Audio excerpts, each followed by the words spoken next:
So, October 30 ngayon at may pupuntahan kaming trick or treat. Kasama natin si Iron Man, si Captain America at si Mighty Thor. Yan, mamaya makikita niyo mga costume namin. Hulaan niyo kung anong costume ko.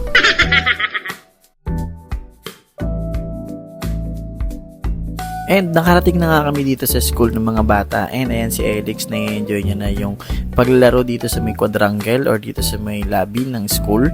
And syempre naka-costume na rin siya ng Thor bago kami mababa ng sasakyan. And hindi na wala yung pamimigay ng mga candy ng mga teachers dito. Napaka-generous talaga nila kapag yung mga babies or yung mga students na mga naka-costume na nagpupunta for trick or treat, binibigyan nila ng mga candies, biscuit, and everything na pwede na ibigay na makakapagpasaya sa bata. Syempre parang traditionally na-enjoy ng mga students, lalo na yung mga nasa grade school. Ayan, no, yung mga ibang sections, pumupunta pa yan sa mga ibang rooms para lang makipag trick or treat or para makakuha na rin ng ibang candies. Ayan, no, may mga pila pa sila para meron silang photoshoot doon sa may gitna kasi doon nakalagay yung title ng event nila for today's video. Kaya guys, ito, meron akong dalang costume and syempre kinausap ko muna si teacher kung pwede ba kasi baka magkagulo yung mga bata kapag nakita nila yung totoong Spider-Man.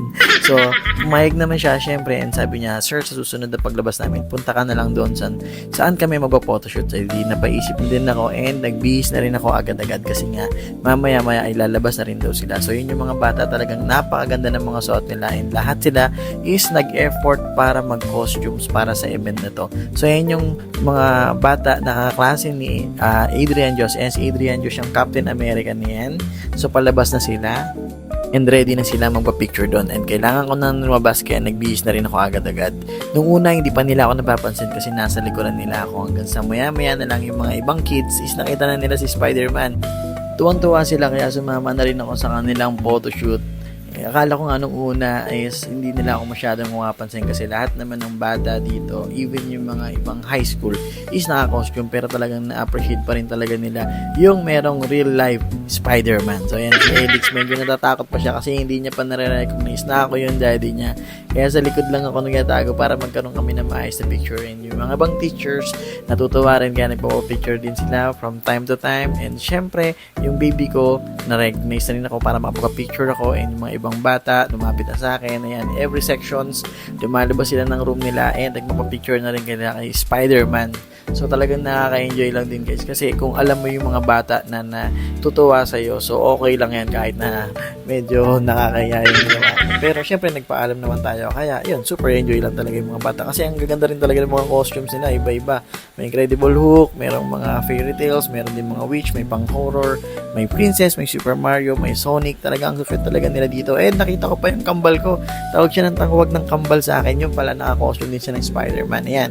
May mga nagko-cosplay pa and yung mga iba naman is talagang napadaan lang and magpapapicture talaga sa akin. Feeling ko talaga sikat na ako dito. And ang daming kids kasi marami rin yung mga students dito may high school. So yan, yung mga grade 8, grade 9 lumabas din para magpapicture sa akin. And ayun, medyo napagod na ako kaya tumambay ako dito. Kaya yan, sila magpapapicture sa akin habang nakatambay lang ako dito sa may gilid.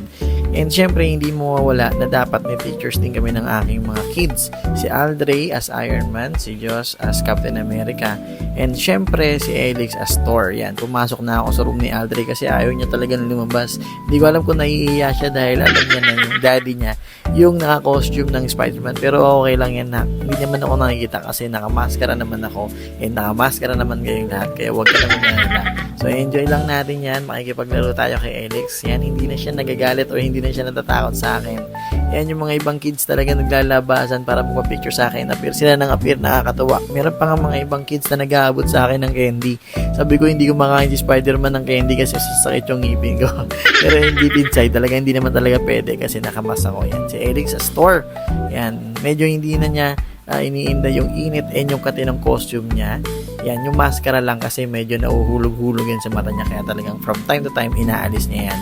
Pero super na-enjoy niya yung costume niya kasi feeling niya si Superman siya kasi ang haba ng kapa niya as Thor. Yan, si Josh, kita nyo, in character talaga siya mag-posing. And at last, nakompleto na rin yung Avengers sa bahay. Nakapag-pictures din kami na maayos. And salamat sa panonood guys. Nasayang ko na naman yung almost 5 minutes ng buhay nyo. So, kita-kits tayo sa next video. Salamat, paalam!